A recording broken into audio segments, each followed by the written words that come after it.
dia, pessoal. Que Deus nos abençoe, que nós tenhamos um domingo maravilhoso, que nós possamos aproveitar mais esta oportunidade que nos foi concedida de mais um dia de existência e a oportunidade de estarmos aqui reunidos em torno da mensagem da doutrina espírita. Atendendo ao convite do nosso companheiro Virgílio, para que nós pudéssemos, mais uma vez, confraternizar com os companheiros aqui da sociedade.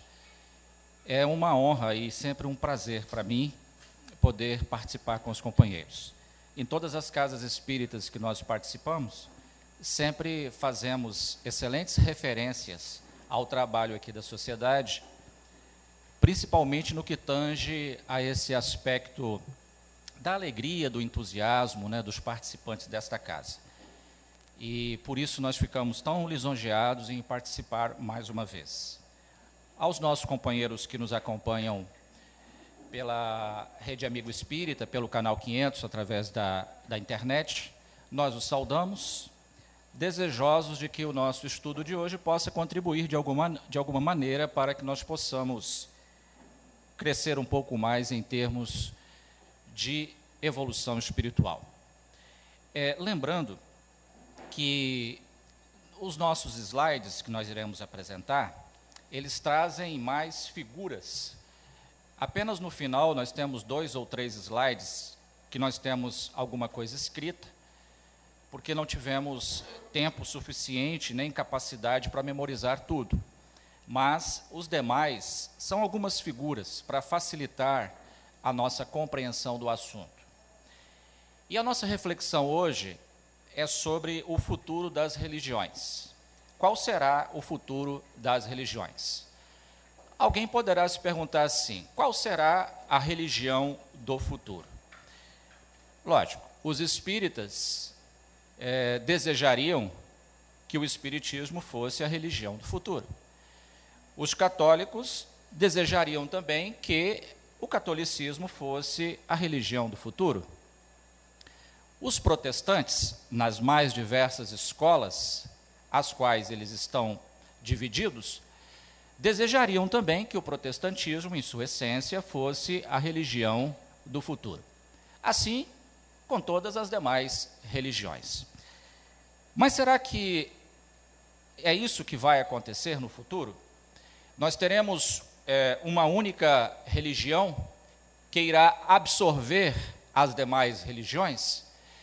Ou nós teremos, como existe na atualidade, esse grande número de religiões, que já ultrapassa a casa de 10.000 religiões diferentes na face do planeta Terra.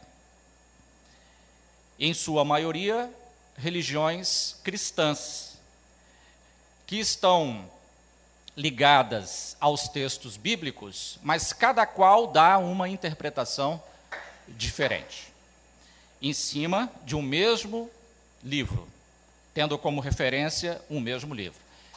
Então, essa reflexão é em torno do nosso futuro religioso. O que ocorrerá? Quais são os sinais que nós podemos perceber em relação à permanência das religiões ou à extinção de algumas destas religiões, ou se no futuro nós teremos a eliminação das religiões, acabará essa diferença, essa separação. Então, é em torno desse assunto que nós gostaríamos de convidá-los para nos acompanhar nessa manhã. Esse primeiro slide, ele nos traz o panteão hindu, ou seja, os deuses que compõem a crença das religiões hinduístas. Os hindus, eles são politeístas, acreditam na existência de vários deuses. Há milhões de anos atrás, o homem começou a analisar os fenômenos da natureza. Os trovões, os raios, os nórdicos, por exemplo, diziam que uma tempestade com muitos relâmpagos era uma manifestação do deus Thor. no qual ele batia na sua bigorna de aço, e na hora que ele batia com o martelo nessa bigorna, produzia aquelas faíscas que seriam os relâmpagos, os raios. Nas manifestações da natureza, os povos antigos viam as manifestações das suas divindades.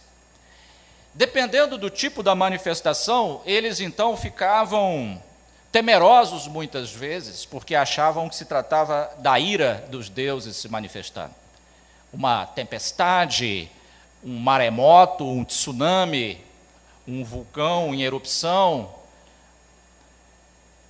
E aí o homem começou a estabelecer uma relação com essas divindades. Ele começou a prestar um certo culto.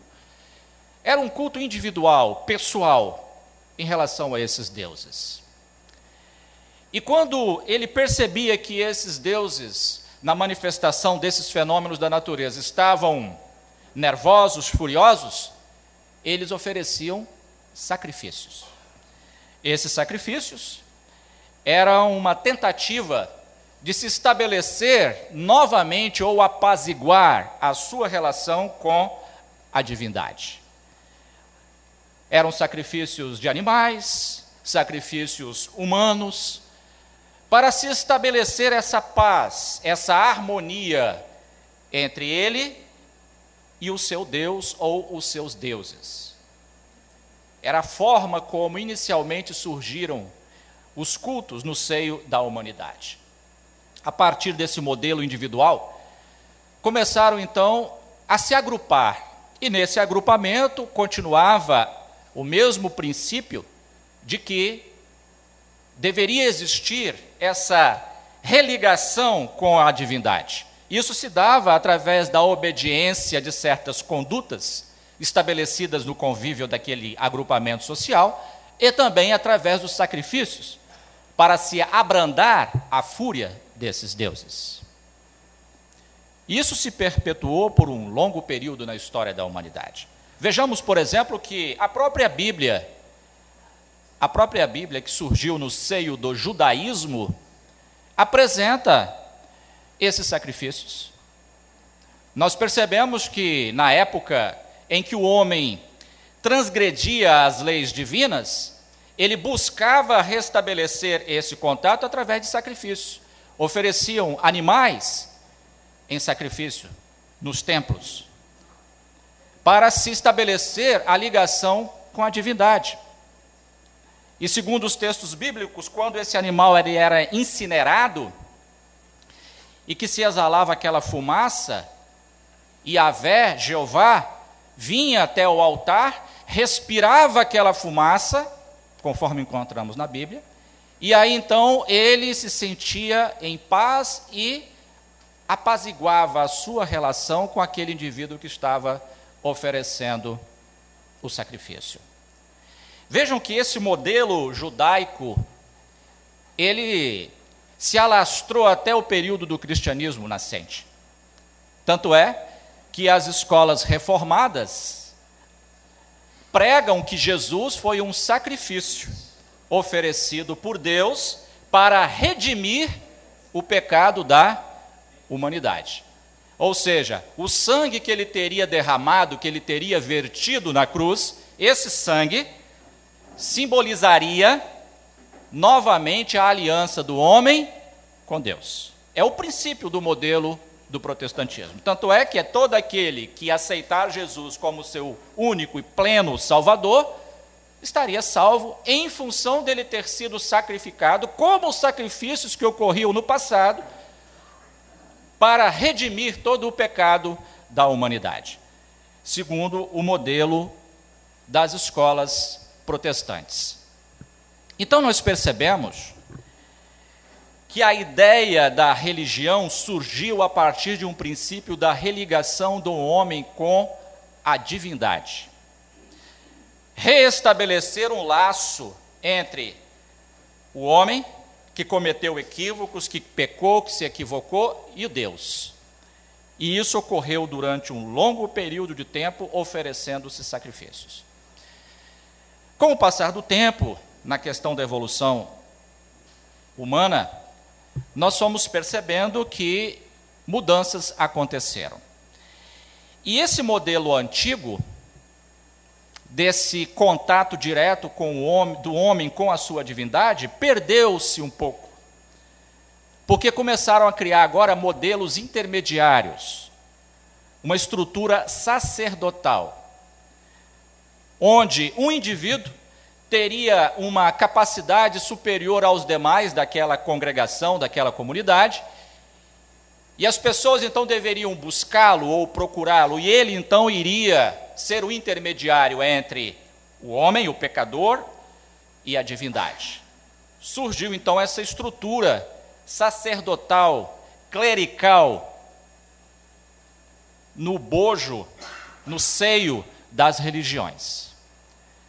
Aquele sentido de que o homem poderia ele mesmo direto estabelecer esse contato, foi suprimido para que se tivesse uma estrutura sacerdotal com graus hierárquicos, para que o homem então buscasse primeiro esses indivíduos, pois eles estabeleceriam esse contato com a divindade. Então esse sentido do homem, ele poder se religar diretamente a Deus, se perdeu.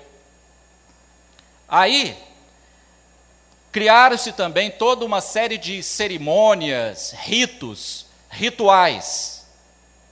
O que antes, no seio das religiões politeístas do passado, a coisa ocorria no seio da natureza, em que o homem ele encontrava Deus num carvalho, ele encontrava Deus no vento, nas nuvens, no sol, na lua, na chuva, e ele prestava homenagem a essa divindade.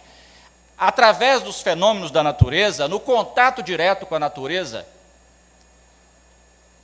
sem estruturas que foram erigidas mais tarde,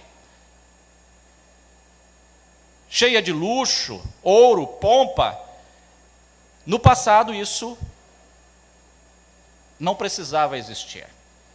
Se estabelecia esse contato direto com a divindade, mesmo que se utilizando às vezes de uma metodologia um tanto quanto rústica, até mesmo selvagem, mas era essa forma de se comunicar, de se conectar com a divindade diretamente, sem a necessidade de intermediários e sem a necessidade de uma estrutura com riquezas, com adereços, com ornamentações, para que se pudesse, então, ter acesso à divindade. As religiões politeístas, que sempre existiram no passado, muitas delas até hoje ainda existem, como, por exemplo, o panteão hindu, que nós vimos, faz parte da crença do hinduísmo. Aqui nós temos os 4 deuses celestiais, dentro da visão das religiões tradicionais chinesas. Aí nós temos os 7 deuses da sorte, dentro da visão também das religiões tradicionais chinesas. No passado nós tínhamos os deuses astecas, dentro de uma crença de que cada um deles tinha uma função específica no controle das atividades, das manifestações, dos fenômenos da natureza. Essa era a visão politeísta do passado. Os deuses incas da civilização, famosa civilização inca, bem como os deuses maias da civilização maia, tudo dentro de uma visão politeísta. Essa visão politeísta também existiu na Grécia Antiga, no panteão grego, os 12 deuses do Olimpo, comandados por Zeus, e que tem uma influência muito grande, teve na história da humanidade, até os nossos dias. Nós encontramos muitas películas cinematográficas, vários e vários filmes e seriados, trazendo à tona ainda a ideia proposta pelos gregos dentro do panteão da existência desses deuses. E o interessante é que os povos percebiam que eram deuses com características humanas.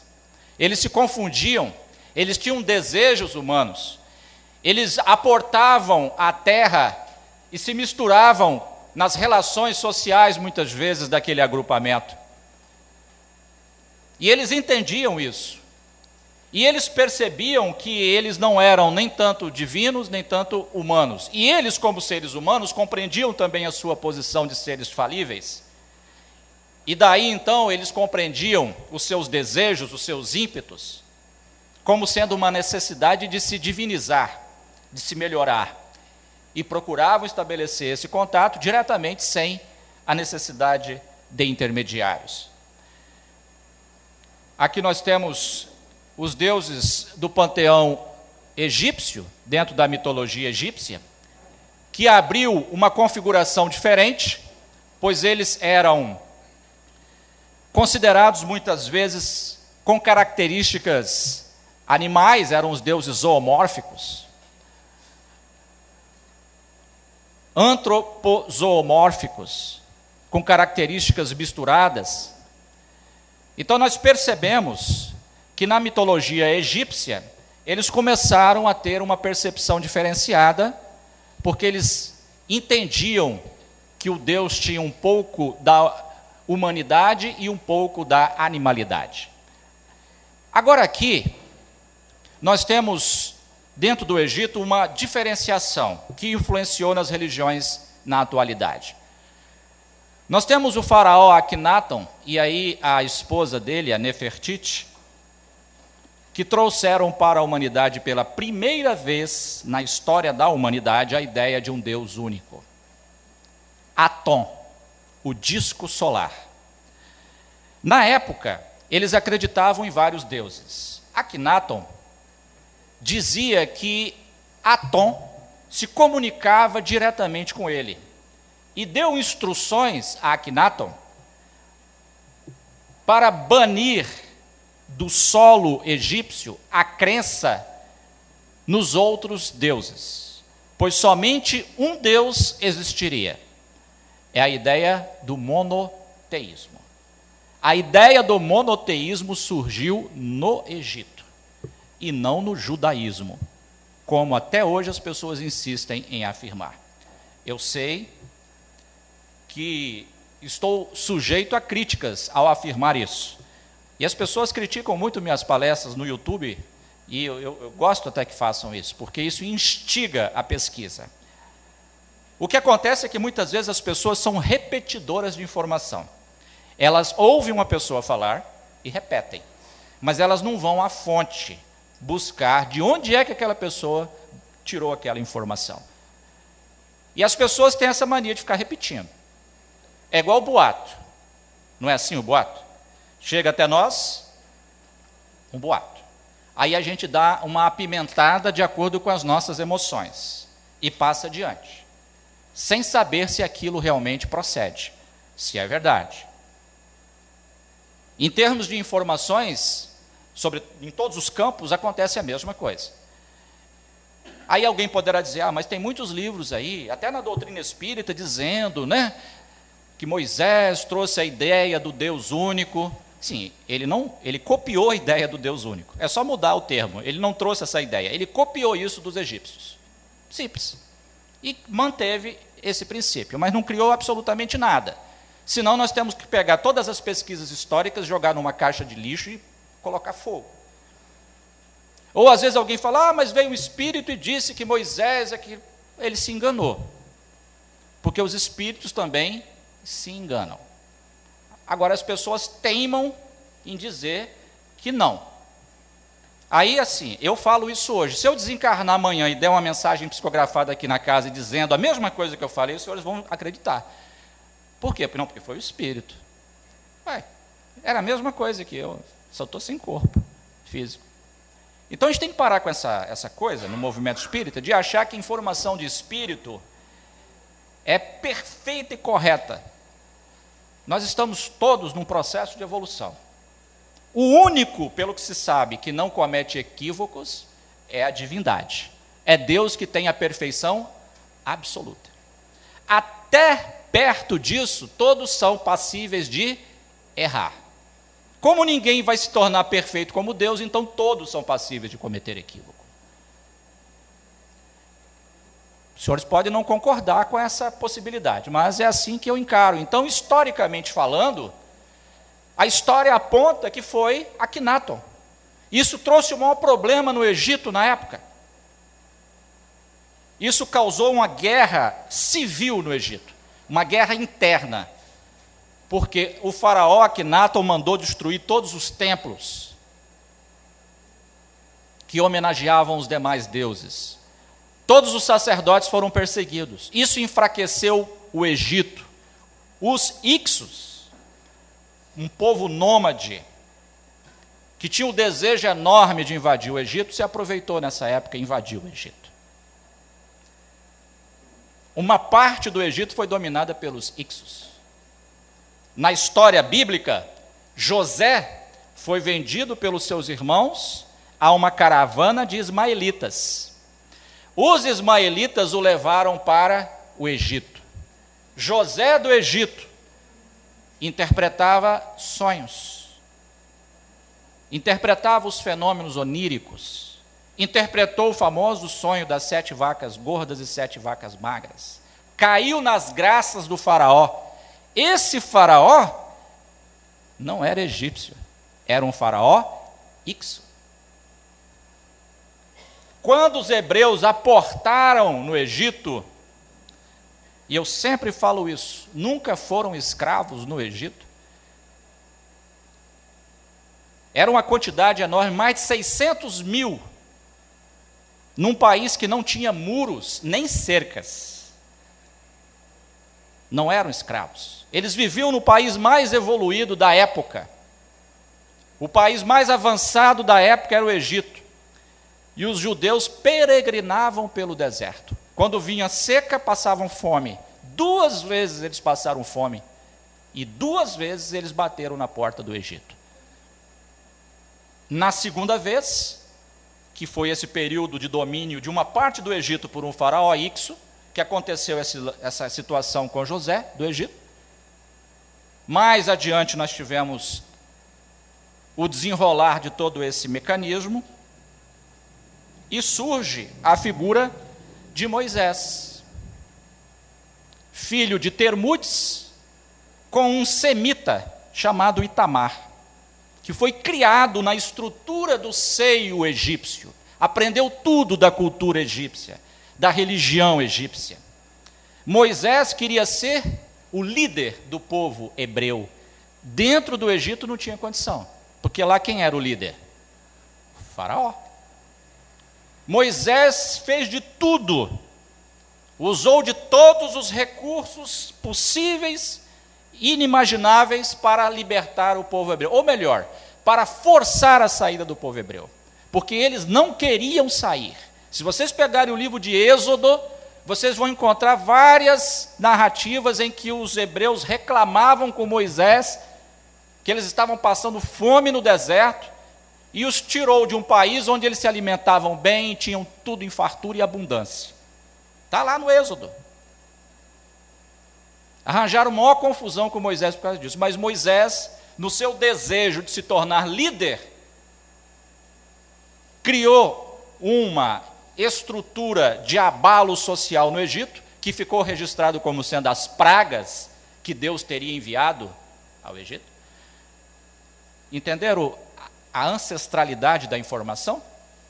A ideia dos deuses que ficavam nervosos, né, que ficavam irados, lá da antiguidade, e mandavam tempestades, furacões, a ideia de que ele mandou pragas para abater os egípcios e forçá-los a libertar os hebreus.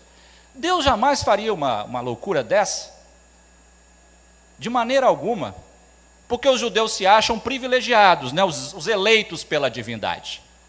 Então eles acham assim, que Deus vai atacar todos para defendê-los, porque eles são os eleitos de Deus. Ora, nós não acreditamos que Deus tenha elegido um povo. Ele estaria sendo parcial, e para nós Deus ele é imparcial na distribuição das suas benesses. Então Moisés criou todo esse mecanismo. Eu não vou entrar em detalhes, que quem quiser os detalhes, eu cito até o livro. Se vocês peguem o livro O Faraó Mernefta, ditado pelo conde J.W. Rochester, psicografado pela médium russa Vera Kriaginovskaya. Ótimo, esse menino é um fenômeno. E toda vez ele me ajuda em alguma coisa. Obrigadão. Kriaginovsky.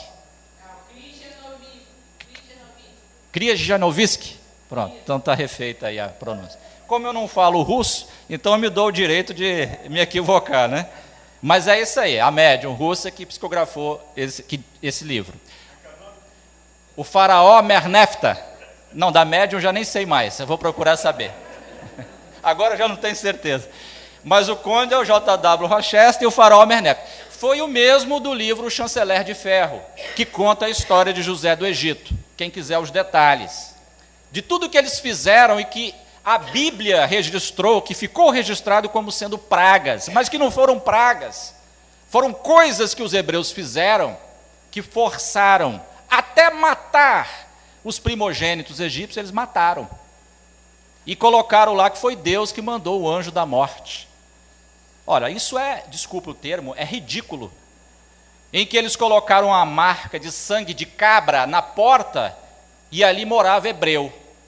Aí o anjo chegava para matar e parava na porta. Opa, tem sangue aqui, aqui mora hebreu. Vamos ver a outra porta. Ah, aqui não tem, posso entrar e matar. Ah, pelo amor de Deus, gente. E as pessoas acreditam nisso assim, sem pestanejar. Aí nós nos insurgimos contra isso e as pessoas nos criticam. Mas não tem problema. É bom que seja assim, para despertar o interesse, aguçar o interesse na pesquisa. E aí Moisés, então, copia o modelo de Akhenaton, a ideia de um Deus único, que apresenta isso. No judaísmo, que depois se torna a estrutura judaico-cristã.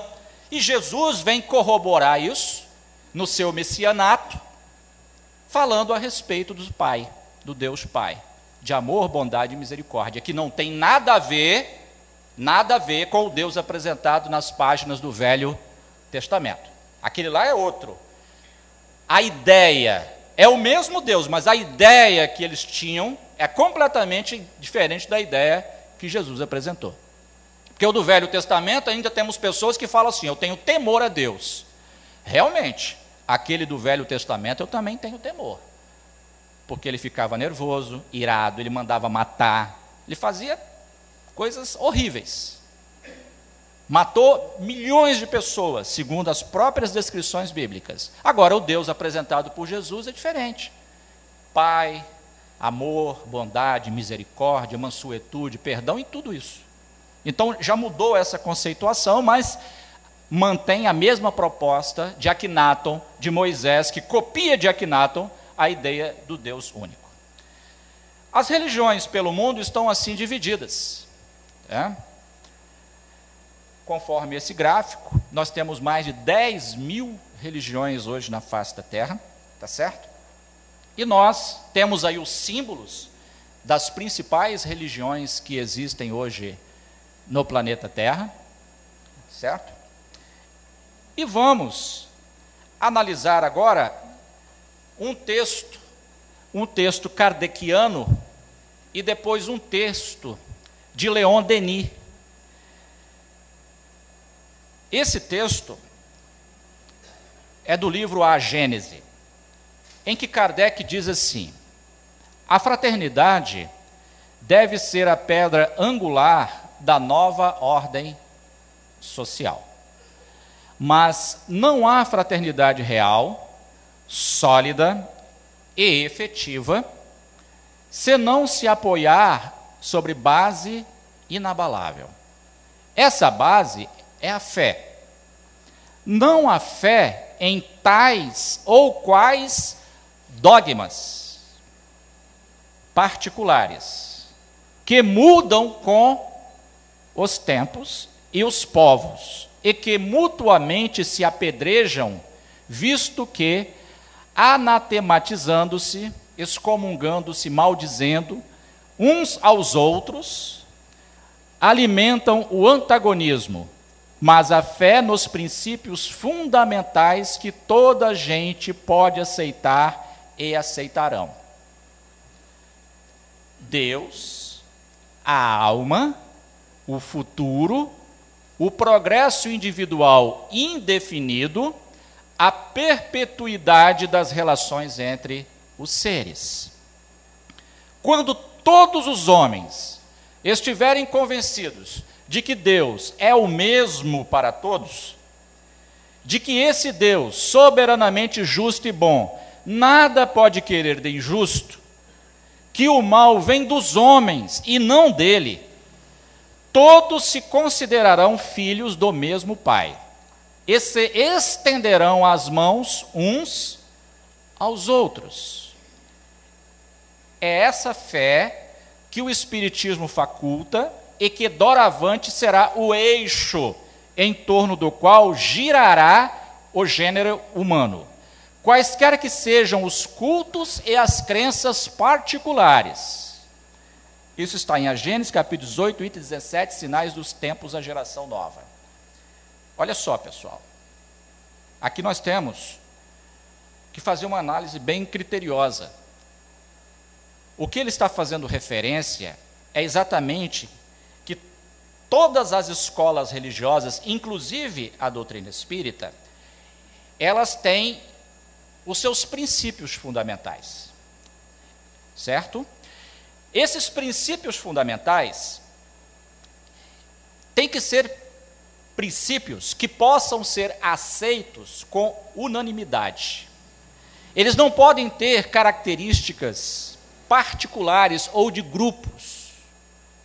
E esses princípios, eles não podem contradizer a ciência, a evolução, o conhecimento, porque senão esse grupo que acredita nisso fica fadado ao atraso, porque as coisas evoluem e a pessoa fica acreditando em uma coisa que está provado que está errada. Então, os princípios aos quais a humanidade estará vinculada são princípios que têm que ser analisados de maneira unânime e aceito de maneira unânime. Os dogmas, por exemplo. Os dogmas são questões complexas. Por quê? São concepções que não podem ser questionadas. Exemplo, existe o dogma da ressurreição na Igreja Católica. Ninguém pode contestar. É um dogma. Não pode. Tem que aceitar e acabou. Por quê? Porque é dogma da Igreja. Desde a época dos concílios, no passado, se estabeleceu esse dogma de que o corpo vai morrer, vai apodrecer, vai ser reutilizado pela natureza e um dia ele vai voltar. Aí vem um cientista, fala, mas isso aí é contrário. A ciência prova que não tem como, porque as estruturas que formavam esse corpo agora foram reabsorvidas e estão formando outros corpos na natureza. Como é que vai fazer? Se hoje, por exemplo, nós carregamos átomos que compuseram outras estruturas no passado e estão hoje compondo a nossa estrutura física. Como é que pode? Vai sair pedaço de mim, então? Vai ficar saindo pedaço dos outros para voltar a formar aqueles corpos do passado? A ciência prova que não pode acontecer, é impossível, é contra as leis da natureza. Aí o que se fala? Não, mas é um dogma. Então, dogma. Então, por exemplo, o dogma da ressurreição, nem todos acreditam. Respeitamos aqueles que acreditam. Então, esses dogmas particulares e grupais, eles não poderão existir para funcionar como eixo de crença de todas as pessoas. Tem que ser uma coisa que seja isenta e que faça parte do contexto da natureza, onde a natureza mostra essa realidade, a ciência comprove que é verdade, aí não gera problemas. Não gera problemas. E o que acontece? Nós ficamos nos degladiando. Porque as religiões dividem as pessoas. A religião é uma coisa perigosa. A religião já matou mais do que muitas guerras. É só voltar na Idade Média, É só voltar na época das cruzadas. É só ver hoje esses modelos que nós estamos tendo aí, de radicalismo. Então, a divisão causada pela religião, infelizmente, é uma realidade. Nós estamos aqui hoje na casa espírita, ali do lado estão os nossos irmãos católicos. Tem outras igrejas protestantes. Às vezes a gente passa em frente a uma instituição protestante e vira o nariz. Às vezes o protestante passa aí, muda a calçada, atravessa a rua, por causa dos demônios que ele acredita existir aqui dentro, e nós estaríamos cultuando eles. Vejam a divisão, e nós somos todos seres humanos. Estamos todos no mesmo barco, na mesma condição, sem diferenças. E a religião, que seria uma coisa para unir, nos separa. Porque nós perdemos a essência do passado, que é religar o homem diretamente com Deus. Não importa a estrutura religiosa, não. Eu sou espírito, não importa qual é a denominação religiosa. Então, o que Kardec está chamando a atenção é que essa estrutura, que seria o eixo central, ele tem que apresentar verdades inabaláveis, em que todas as pessoas possam acreditar, independente das suas concepções anteriores, para quebrar essas barreiras que as religiões impuseram para a humanidade. E muitas vezes nós ouvimos pessoas dizendo assim: o Leon Denis, um famoso filósofo espírita, um dos continuadores da obra de Kardec, disse certa feita que o espiritismo não será a religião do futuro, mas será o futuro das religiões. Na verdade, Leon Denis nunca disse isso. Dessa maneira, não. Isso foi uma interpretação de alguém, e conforme eu disse, as pessoas ficam repetindo, né? Mas ninguém nunca mostrou onde ele escreveu isso. Mas nós trouxemos para vocês para saber aonde é que surgiu essa ideia. Foi no livro No Invisível, no capítulo 11. Alguém pegou essa visão do Leon Denis e fez essa frase linda aí. Mas ele não disse assim, o Leon Denis. Ele disse o que está aí nessa projeção.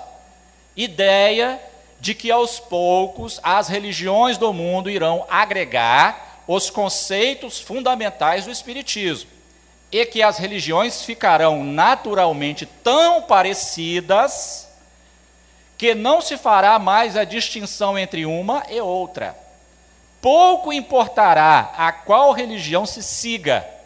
Haverá uma harmonia mundial em relação a conceitos sobre vida e espiritualidade, todos unidos em concordância em prol do bem universal. Essa é a fala de Leon Denis, ok? E aí muitas pessoas dizem: Leon Denis disse que... Não, ele não disse, ele disse isso daí. Alguém interpretou e criou essa frase, que o espiritismo não será a religião do futuro, mas será o futuro das religiões. O que ele está querendo dizer com isso?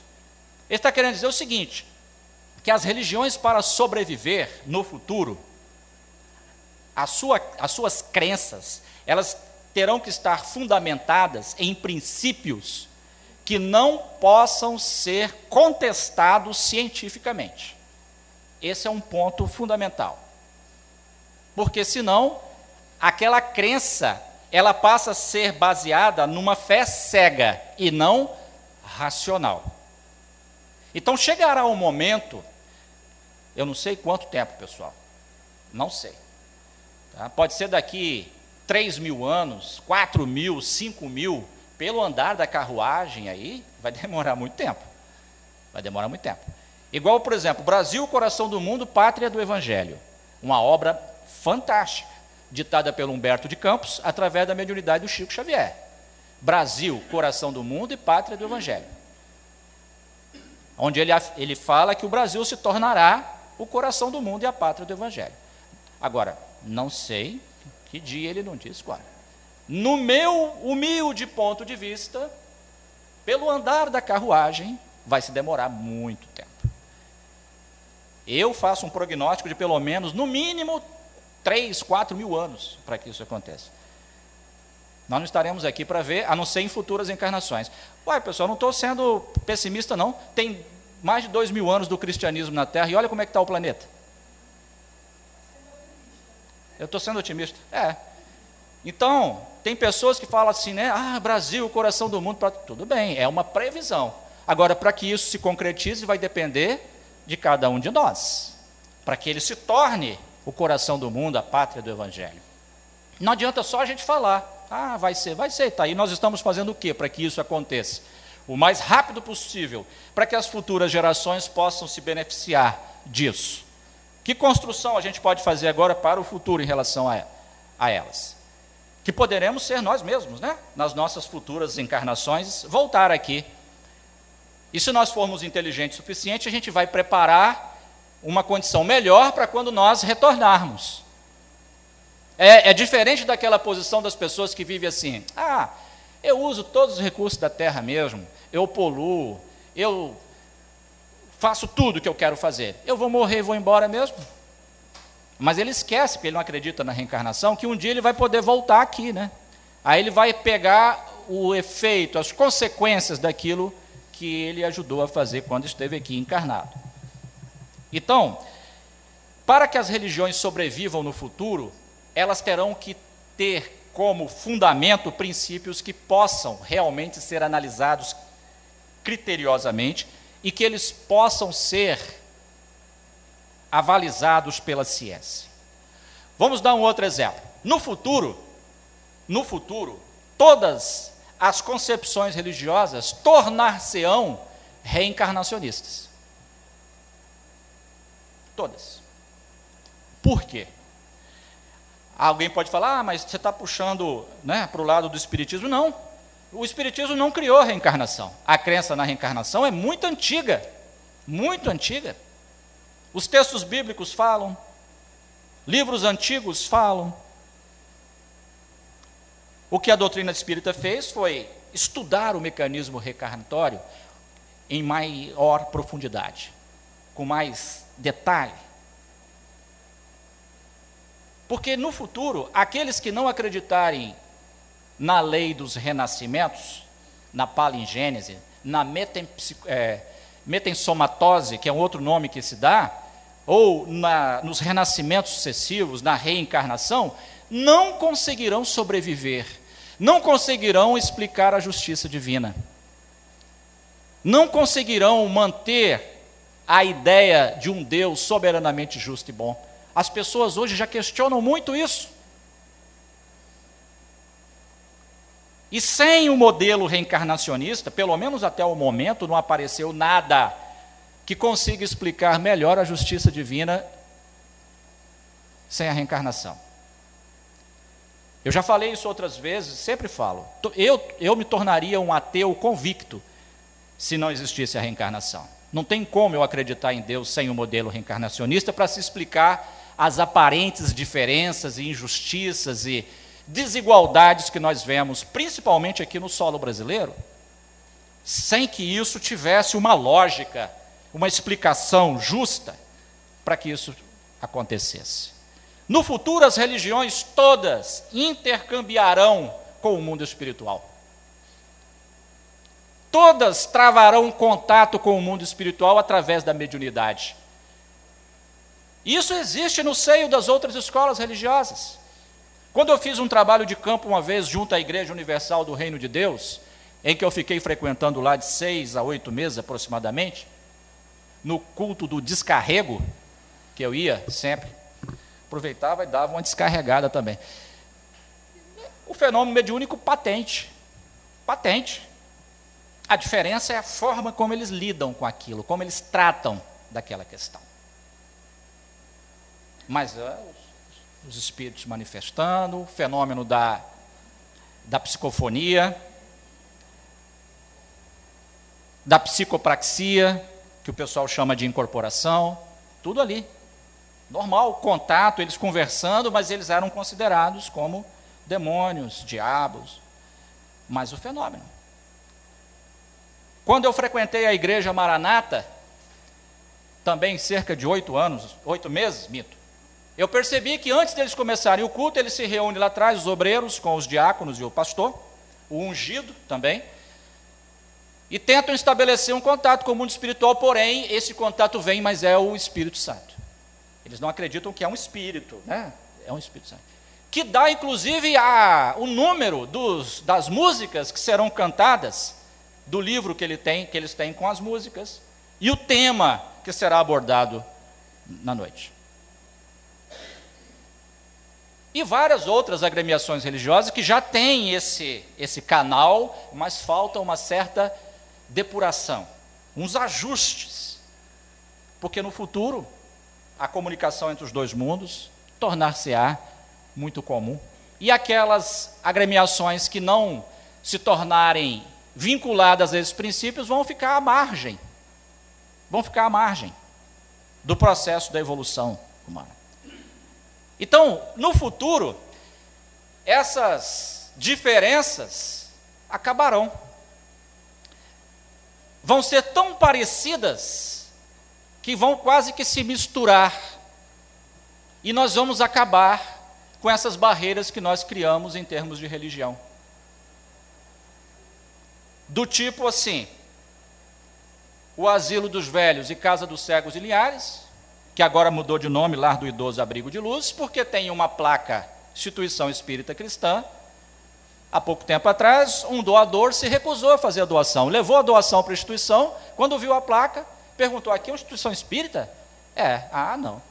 Deu meia volta com o carro e toda a doação e, como diz o pessoal na gíria, vazou. Um dia a gente vai acabar com isso. Mas para que isso aconteça, os dogmas serão derrubados, as estruturas clericais se extinguirão. Esse modelo comercial ao qual as religiões hoje estão vinculadas acabará. Vai imperar o dai de graça o que de graça recebeu. Não vai se ficar mais ancorado lá no Velho Testamento, porque os hebreus na antiguidade, depois que Josué fez a partilha das terras, e os levitas não receberam terra, porque os levitas eram os cuidadores das questões do templo, Josué disse aos outros, olha, nós vamos dar um percentual, uma parte daquilo que nós produzirmos para os levitas, porque eles ficaram sem terra, eles vão cuidar só do trabalho do templo. Então, você pega um filhote da sua cabra, dá, você pega um pouco da cevada, dá. Foi isso que aconteceu. A história do dízimo, que até hoje as igrejas cristãs insistem em retirar dinheiro das pessoas, dizendo que se não der a Deus, não der o dízimo para a igreja, está roubando de Deus. Eu queria saber como é que faz para roubar de Deus. Eu queria entender como é que rouba de Deus alguma coisa. Não dá para entender. Deus precisar de 10% do que eu ganho? Ele é dono do universo, é criador de tudo. Aí as pessoas insistem, não, porque está na Bíblia. Mas não está no Novo Testamento Jesus mandando as pessoas dar dízimo. Não existe. Não existe essa passagem. Mas no Velho Testamento, então as igrejas, para se encherem de dinheiro, continuam usando esse princípio lá do Velho Testamento. Os judeus que deveriam seguir isso não seguem. Os judeus não têm dízimo obrigatório nas sinagogas. Existe uma caixa na sinagoga de caridade, onde eles colocam ali ofertas para caridade. Mas não é 10% obrigatório como se tem. Aí fazem campanhas do 14º salário, campanha disso, campanha daquilo, e por aí vai. Então esse modelo comercial também se extinguirá. Mas para ele se extinguir, tem que se extinguir a estrutura clerical. A figura do pastor, a figura todos aqueles que recebem dinheiro. Então entendam, isso demanda tempo. Por isso que Kardec fez aquela observação no livro A Gênese, a geração nova. Sabe por que a geração nova? Porque Kardec fala na Gênese, na geração nova, é a nova geração de espíritos que está aportando aqui no planeta Terra. Esses novos espíritos, com a ideia mais elevada, mais sublimada, que são espíritos que já viveram aqui antes, e outros de outros mundos, estão trazendo os princípios dessa reformulação. Mas isso demandará tempo. Tempo, não é da noite para o dia.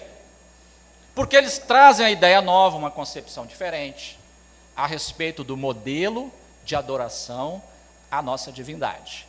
No estilo antigo, religare, ligar o homem diretamente a Deus. Então, senhores, se nós tivermos qualquer problema na nossa caminhada, e todos nós temos, todos nós, invariavelmente temos, nós não estamos mais na época do sacrifício de animais, não estamos na época mais de sacrifício humano, de ter que matar alguém e oferecer o sangue daquele indivíduo para a divindade. Nós não precisamos de intermediários, não precisamos de padres, de pastores, de ungido, de diácono, de obreiro, de bispo, arcebispo, cardeal, papa. Não precisamos para estabelecer um contato com a divindade. Nós mesmos podemos fazer isso. E na hora que nós quisermos nos ligar novamente a Deus, nós vamos oferecer um sacrifício a Ele, da nossa reforma interior. Esse vai ser o sacrifício, de nós buscarmos a todo custo, a cada momento, nos tornar uma criatura melhor.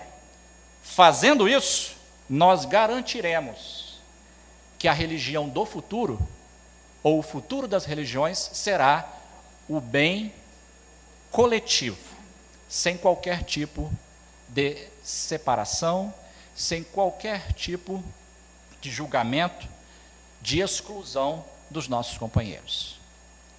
Se nós fizermos a nossa parte, nós garantiremos então que todas essas separações, todas essas barreiras serão quebradas num futuro, e que seja bem próximo, para que nós possamos nos chamar verdadeiramente de irmãos. Obrigado pela atenção e paciência de todos, e que Deus nos abençoe.